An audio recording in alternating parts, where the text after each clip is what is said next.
The rain had been falling steadily for hours, a relentless drum against the windshield, creating a blur of gray over the narrow country road. The tires hissed over the wet asphalt, splashing through small puddles, and somewhere in the distance, a thunderclap rolled through the forest. He had been driving for what felt like an eternity, the winding road stretching endlessly, flanked by towering pines that leaned in, their wet branches brushing the car as if trying to pull him off course. It was the kind of road that didn't see many travelers. Signs of habitation were scarce, and the forest seemed to swallow the occasional light from a distant farmhouse. His phone had long since died, a faint static the only sound when he tried to reach out. The isolation should have felt freeing, but instead it weighed on him, pressing against his chest in the rhythm of the rain. And then he saw it. A house, appearing suddenly as though it had materialized from the mist itself. It was large, angular, and impossibly well kept, framed perfectly by the tall, dark pines. Warm light spilled from the windows, golden and inviting against the storm. Smoke rose lazily from a chimney, curling into the gray sky as though the house were breathing. He slowed instinctively, the gravel crunching beneath the tires as the car rolled into a long driveway that seemed freshly laid, perfectly edged with mossy stones. The doors opened before he even knocked, as if expecting him. Inside, the house was immaculate. The air was warm and slightly scented with wood smoke and something sweet, like baked apples and pine needles. The floorboards gleamed, and the walls were lined with bookshelves, their contents carefully organized, as if someone had been obsessively arranging them for decades. A fire burned in the hearth, soft and steady, casting dancing shadows that seemed to shift with their own awareness. 2 people waited. Elias stood with a formal poise, tall and impeccably dressed. There was something almost unreal about the man, his posture perfect, his expression controlled, yet beneath the surface, a faint fatigue clung to him like a shadow. Maren was younger, somewhere in her early 30s, with a quiet radiance that seemed to fill the room. Her smile was soft, almost shy, but it held a magnetic pull. Her eyes lingered on him longer than courtesy demanded, following his movements with subtle precision. "Welcome," Elias said, his voice calm and measured. "You've arrived in time for shelter from the storm." Maren stepped forward, carrying a tray with a steaming teapot and 2 delicate cups. "It's been raining all day," she said. Her voice was melodic, warm, and it drew his attention as if it were tethering him. "You must be weary." He nodded, unsure why he felt compelled to smile back. "Thank you." Yes, it's been quite the drive." "Come, sit." Elias gestured toward a pair of chairs near the fire. "Warmth will do you good." The house seemed to watch him as he moved, the floorboards creaking faintly underfoot, though no one else had shifted. A draft of warmth brushed his arms, but the air was still, almost static, as if the house itself held its breath. He sat, noticing Maren's eyes lingering on him. She poured tea with a delicate precision, hands brushing against the cup in a way that felt intimate yet careful. "You look like you could use some comfort," she said softly, placing the cup in front of him. Her fingers grazed his wrist briefly, just enough to leave a warmth in its wake. He felt it, an involuntary shiver, part from the chill, part from the subtle pressure of her touch. He stared into the fire, attempting to distract himself, yet her presence pressed against his awareness like a quiet insistence. They made small talk, safe topics at first: the weather, the difficulty of rural roads, how the storm had kept the few townspeople indoors. Elias spoke little but attentively, eyes occasionally flicking toward Maren, then back to him. There was an odd rhythm to their interaction, a choreography that made the room feel both welcoming and unnatural. Dinner came shortly after. The table was laden with food that smelled richer and more vibrant than any restaurant he had visited in years. Roast meats, warm breads, fruit glistening with dew, a delicate custard for dessert. Elias carved the meat with precise motions, while Maren served with a grace that made every movement hypnotic. "You must be hungry after the drive," Maren said, her tone almost conspiratorial as she placed a plate before him. "I hope it's to your liking." It's perfect," he admitted, though unease curled in his stomach. Something about the perfection, the timing, the way the house seemed to anticipate every desire, made him tense. He caught Maren's gaze, and she smiled faintly, tilting her head. There was an almost imperceptible warmth there, but it carried a weight, a promise of attention that felt deliberate, precise. Elias spoke then, quietly. "We've found that guests respond better when the house accommodates them." His words were neutral, but he looked at Maren in a way that suggested complicity, and understanding beyond mere hospitality. The storm raged outside as night fell. He retired to the guest room, a space meticulously prepared, soft linens, warm blankets, a small fire and a hearth that seemed impossibly cozy for a room without a chimney. Yet sleep eluded him. The house creaked and whispered in ways that made him question whether it was merely settling or listening, breathing with him. Shadows flickered in corners, elongated or bent in subtle, unnatural ways. And then he noticed it, a faint, rhythmic sound in the floorboards, almost like footsteps, but slow, deliberate, and never approaching, never receding. It was as if the house itself was pacing, waiting, alive. In the darkness, he dreamed. Or perhaps the house allowed him visions, long hallways that twisted impossibly, doors opening to rooms that should not exist, a woman with radiant hair smiling in the dim light, her gaze fixed on him. He awoke with the taste of fear and longing in his mouth, a subtle pull towards something he could not yet name. Maren was not there when he awoke, yet the warmth of her presence lingered in the room like a soft echo. The storm outside had not abated, and somewhere in the distance, he thought he heard Elias cough, faintly, almost mournfully, though the house was silent. He realized then, with a creeping unease, that he could not leave. Not now. Not ever. And for the first time, he wondered why he had come down this road at all. He woke slowly. The storm outside softened into a persistent drizzle, leaving the forest shrouded in mist. The early light was gray, filtering through the tall windows, casting elongated shadows across the floorboards. The warmth of the bed lingered, carrying the faint scent of Maren from the night before, an invisible tether he could not shake. The guest room was immaculate, unchanged, yet something felt different.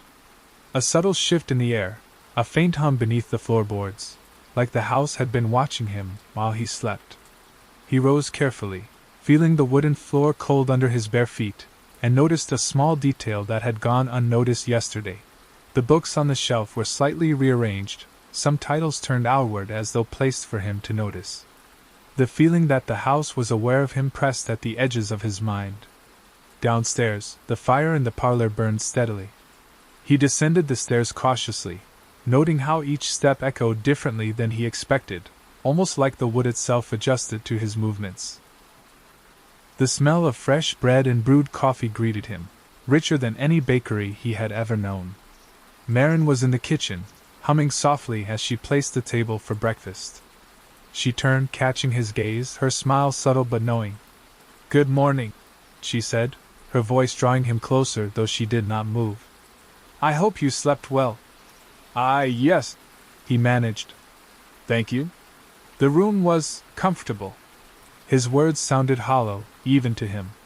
She stepped closer, brushing a strand of wet hair from her face.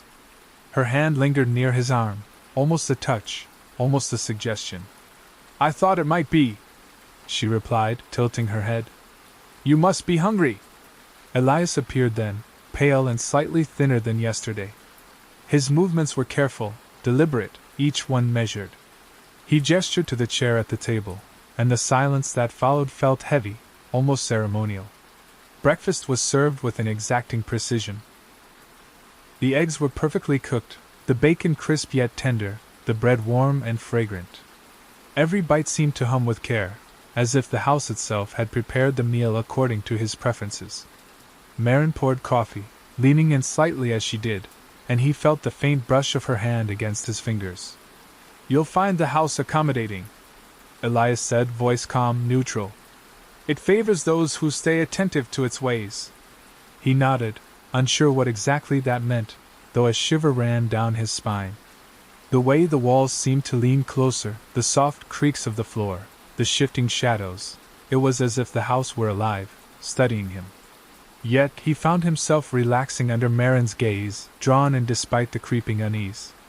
After breakfast, he wandered the main hallways, attempting to explore the house, but the architecture was subtly disorienting. Hallways curved, doorways led him back to familiar rooms, windows framed views that seemed impossible. Forests stretching farther than they could, mist swirling in unnatural patterns. Every time he tried to leave or explore, he found himself drawn back toward Maren or the parlor, the environment subtly directing him, guiding him toward the comfort he was beginning to crave. In the afternoon, he found her in the library, seated among the books. She looked up as he entered, her smile soft and deliberate. "I thought you might like to read," she said. "It's quiet here. The storm keeps everything in place." He lingered near the shelves, noticing the small details. Books angled toward him, a chair pulled closer to the fire, the faint scent of her perfume in the air. She moved closer, selecting a book and handing it to him with a delicate, teasing grace. Her fingers brushed his hand for a moment longer than necessary, and he felt an unexplainable warmth rise in his chest. "You seem curious," she said, her eyes locking on his. "Curiosity is good, but the house, it prefers attention to certain details." Her words were gentle, almost playful, but the weight behind them made his stomach tighten. Every instinct whispered caution, yet he was drawn in, held captive by her presence and the subtle insistence of the house. Elias appeared briefly, coughing softly, thinner than before. He nodded at the two of them, approving, though he said nothing. There was a strange complicity between the couple, an understanding that seemed older, deeper than words could convey. The way Elias allowed Maren's small, intimate gestures toward him only heightened the sense that he was being slowly, deliberately drawn into their world. Evening fell in heavy gray, the rain returning in light taps against the windows. Dinner was served, again too perfect to be normal, roast meats glistening with fat, vegetables arranged like jewels, dessert waiting, too tempting to refuse. Maren laughed softly at a joke he hadn't made, brushed hair from her shoulder, and smiled with a subtle, dangerous warmth. He noticed the way the firelight caught her eyes, gleaming with intent he could not yet define. After dinner, he attempted to step outside for a breath of fresh air, but the mist was thick, clinging to the trees, making it impossible to see the road clearly. Every attempt to leave returned him to the main hall, the house guiding his steps, shaping his path. The realization pressed on him. He was isolated, trapped not by walls but by something subtler, something living. By nightfall, sleep came uneasy, punctuated by dreams that merged reality with something impossible. Long corridors stretched and twisted, shadows moved independently, whispers called his name. He awoke to find a chair pulled closer to his bed, a book he did not remember moving now lying open, pages curling slightly as though awaiting his attention. And in the corner of the room, for the briefest moment before it shifted, he thought he saw Maren's silhouette, watching, waiting, her presence both comforting and impossibly dangerous. The storm outside softened into a low drizzle, leaving the forest around the house shrouded in mist and shadow. Somewhere deep in the walls, he could swear he heard a faint hum, like the house breathing, alive and aware.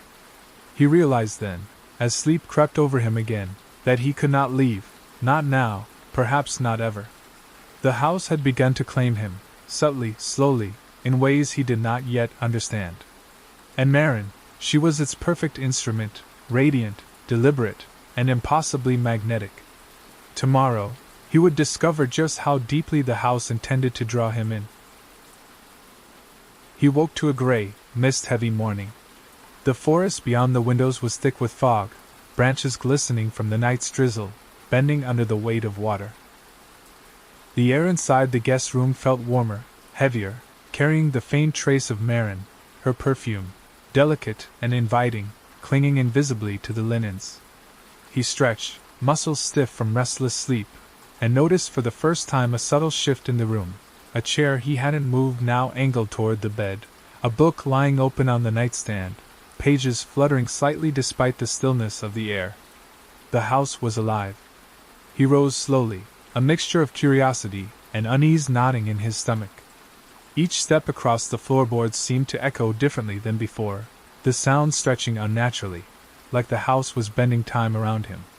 As he descended the stairs, the parlor greeted him with the familiar warmth of the hearth and the intoxicating smell of coffee and fresh bread. Maren appeared from the kitchen, as if conjured from the shadows themselves. She smiled softly, her hair damp from some unseen drizzle, and he felt the pull immediately. "Good morning," she said, voice gentle, inviting. "I made something special for breakfast. I thought you might like it." He nodded, words catching in his throat, drawn to the ease and intimacy of her tone. She placed the plate before him, lingering just long enough to let her fingers brush his hand, a deliberate, teasing touch. He caught the warmth, the faint electric pulse of intent behind her gesture, and it made him shiver. Elias emerged then, paler, thinner, a faint tremor in his hands as he sipped coffee. He nodded toward the table, eyes calm but vacant, a faint shadow behind them. "You must eat," he said, voice steady yet almost hollow. "Strength will be needed for the journey ahead." He tried to focus on the meal, but every sensory detail tugged at him. The taste of eggs richer than memory allowed, the bread still warm, the aroma of roasted coffee mingling with Maren's subtle perfume. She leaned in slightly as she spoke, laughing softly at a joke he had not made, tilting her head in a way that drew his eyes irresistibly. Later, he wandered the halls, attempting to explore. The house seemed to respond. Corridors subtly curved, doors led him back to the parlor, shadows shifted just beyond vision. Every attempt to leave was gently, imperceptibly guided back toward Maren, toward warmth, toward the inevitable comfort he was beginning to crave. In the library, she waited, seated among towering shelves. The room smelled of old paper and polished wood, the firelight catching her hair, making it glow like liquid amber. She smiled as he entered. "I thought you might enjoy some reading," she said, gesturing to a selection of books that seemed tailored for him. "Quiet, calm, the storm outside does odd things to the mind, doesn't it?" He nodded, taking a book she handed him. Their fingers brushed, a soft, lingering touch, charged with subtle intent. She leaned closer under the pretense of arranging the pages, and he felt a warmth spread through him, a pull toward her, toward the house, toward something he could not yet define. "You seem cautious," she said, eyes locking on his. "Curiosity is good, but the house, it prefers focus. Attention to details it knows you notice." Her words were soft, but deliberate, a subtle warning wrapped in invitation. His pulse quickened, a mixture of desire and dread coiling in his chest. The shadows along the walls seemed to lean closer, flickering with an almost sentient awareness, as if the house itself was watching, breathing, waiting. Elias appeared briefly, coughing softly, thinner than yesterday, fading further into near invisibility. He nodded at the two of them, approving without words, a silent signal that this dance, the seduction, the attention, the pull of the house, was part of something far older than the storm outside. The afternoon bled into evening. Maren lingered near him during tea, brushing back strands of hair, tilting her head, every movement careful yet deliberate, designed to ensnare attention without forcing it. He noticed how she seemed to shine brighter in contrast to Elias's pallor, how the warmth of her presence pulled him toward her like gravity.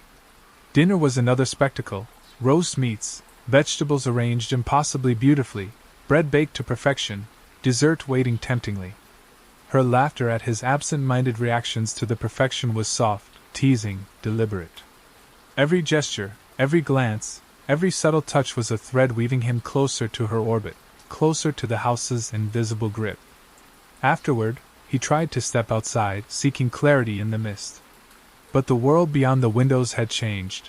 Paths twisted, the forest seemed thicker, the mist clinging to him, obscuring direction. Every step led him back inside, toward warmth, toward comfort, toward the inevitability he now sensed but could not resist. Night descended like a velvet curtain. Dreams became vivid and intrusive, twisting hallways, impossible angles, shadows that stretched and bent unnaturally, and always, her presence, radiant, magnetic, smiling at him in ways that were both inviting and unsettling. He awoke suddenly, chest tight, heart racing. In the corner of the room, shadows shifted in a shape that resembled her form, lingering just beyond perception before dissolving into the dark. He sat up, realizing fully for the first time the truth he had been avoiding. The house was alive. The house was aware. And he was already ensnared. By the dim light of the fire and the gray dawn outside, he understood a subtle, terrifying certainty. He was no longer merely a guest. He was the subject.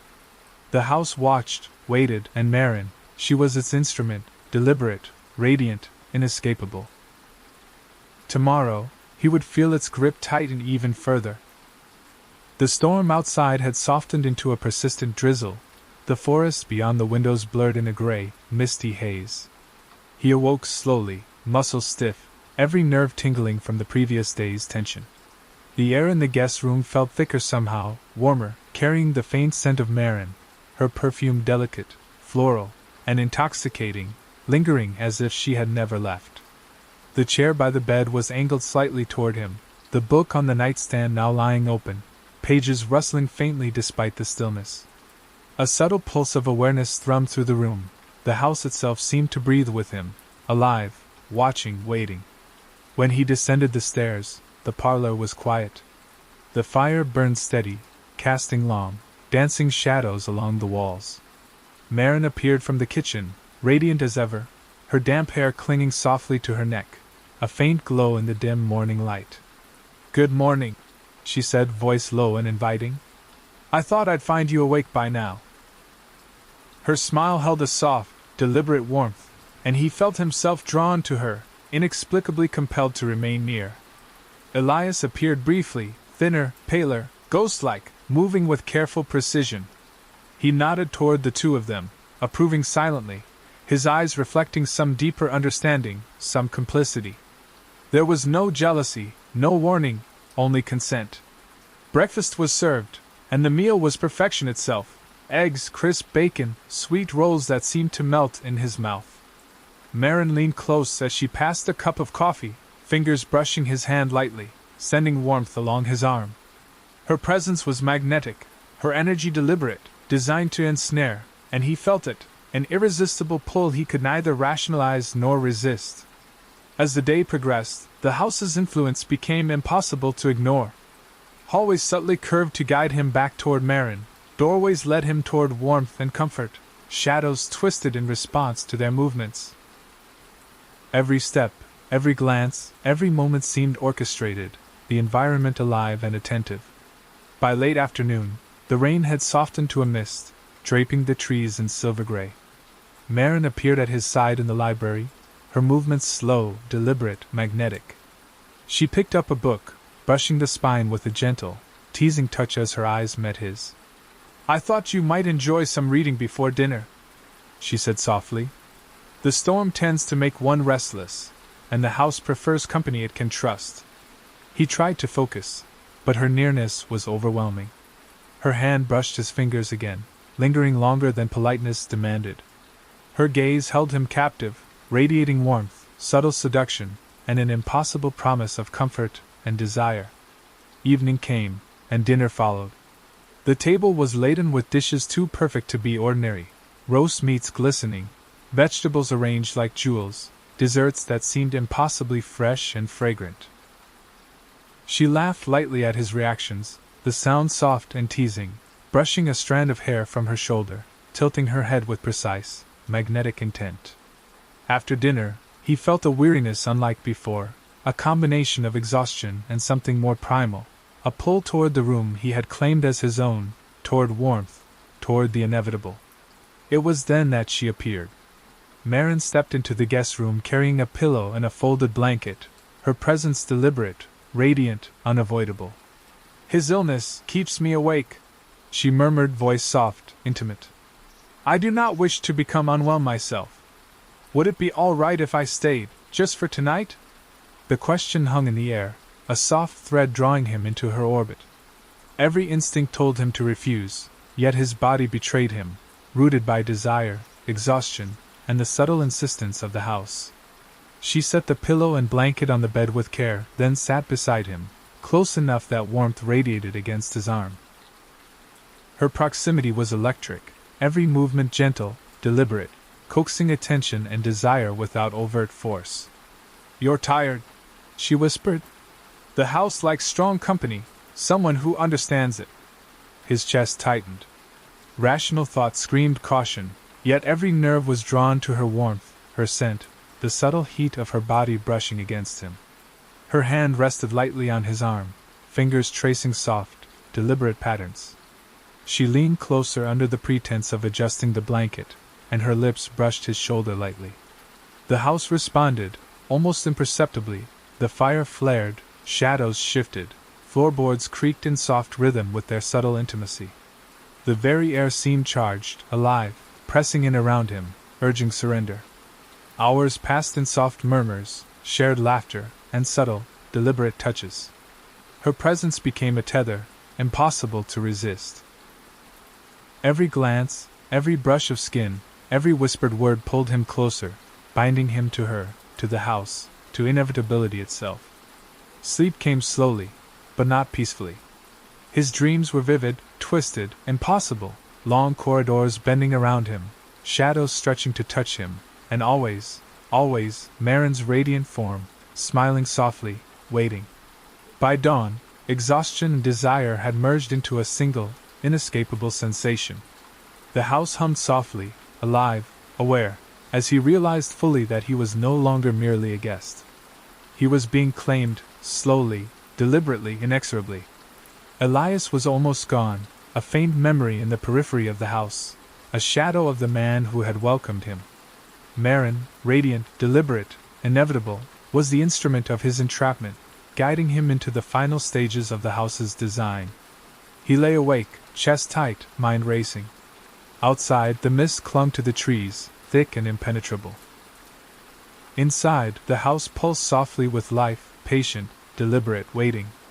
And he understood with chilling clarity, the cycle was nearly complete. Tomorrow, he would step fully into the house's grasp. The final day would come, and there would be no escape. The mist outside hung like a curtain, thick and unbroken, obscuring the forest beyond the windows. The world felt muted, distant, as though the storm had drained the color and sound from the landscape. He awoke slowly, every muscle stiff, mind heavy with unease. The lingering warmth of Maren's presence from the night before clung invisibly to the sheets, a subtle tether pulling at his chest. The room itself felt different this morning. Shadows pressed closer, corners bending slightly as if leaning toward him. The air was charged, thick with anticipation, alive with the quiet rhythm of the house's sentience. He noticed immediately the chair near the bed was angled more deliberately toward him. The open book on the nightstand flipped to a page he did not remember seeing. Descending the stairs, he found the parlor empty, the fire steady but burning with a strange intensity, as if fueled by more than wood. Maren appeared from the kitchen, radiant, deliberate, every movement slow and purposeful. Her smile held the soft warmth of familiarity, yet beneath it was something sharper, something unyielding. "Good morning," she said, voice low and intimate. "I hope you slept well. There is much for you to see today." He nodded, words stuck in his throat. His heart thrummed, caught between dread and the magnetic pull of her presence. Elias was nowhere to be seen. The absence was subtle at first, an emptiness behind the perfectly arranged chairs, the faint echo of his cough missing from the air. A single folded napkin lay where he had been, a quiet, haunting marker of his absence. The realization pressed on him. This was the fate awaiting anyone who stayed. Breakfast was perfection as always. Roasted eggs, bread warm to the touch, fruit glistening, coffee rich and fragrant. Maren lingered near him, every glance and smile deliberate, her hand brushing his as she passed, each touch leaving him tingling, entranced. "The house likes attention," she murmured, leaning close under the pretense of adjusting the napkin. Her breath was soft against his cheek. "It prefers those who appreciate its ways. It chooses carefully." Her eyes glimmered with intent, radiant and dangerous. Every instinct screamed caution, yet he could not pull away. The walls themselves seemed to lean inward, the shadows lengthened toward her as if amplifying her presence. After breakfast, she guided him through the halls, subtly shifting the furniture, arranging objects, directing his attention toward the warmth of her presence, away from the world outside. Every corridor twisted impossibly, leading him deeper into the house's orbit. The subtle whispers in the walls grew clearer, almost forming words he could not quite understand, guiding him, urging him, binding him to the inevitable. Hours passed like minutes. The air felt alive, charged with intent. Maren's touches became bolder, a hand on his shoulder, a soft brush of her fingers along his wrist, leaning closer with a quiet insistence. Her eyes glimmered with an almost unnatural radiance, drawing him toward her with a gravitational pull he could neither resist nor rationalize. By evening, the final ritual of the house began. The fire in the parlor blazed higher, casting shadows that stretched unnaturally across walls and ceilings, moving like sentient tendrils, curling toward him. The floorboards beneath his feet shifted subtly, guiding him to the center of the room where Maren stood, radiant and commanding. "You belong here," she whispered, each word deliberate, melodic, unavoidable. "The house has chosen you, as it chose before. And I will guide you." Her hand pressed against his chest, warmth spreading in a suffocating, irresistible wave. The shadows deepened, curling around him, and he realized fully the truth he had tried to ignore. The house had been patient, methodical, deliberate, and now it demanded its due. The walls pulsed softly, alive, shaping the room, bending reality around him. The windows no longer framed the forest but endless shadows stretching outward, infinite, unknowable. Whispers murmured from the corners, rising and falling, voices he had not heard before, mingling with the soft, coaxing words of Maren. He tried to resist, to step back, but the house guided his movements, his feet rooted in place by unseen forces. The firelight flickered across Maren's face, radiant, deliberate, irresistible. He wanted to flee, wanted to fight, wanted to reclaim some shred of autonomy.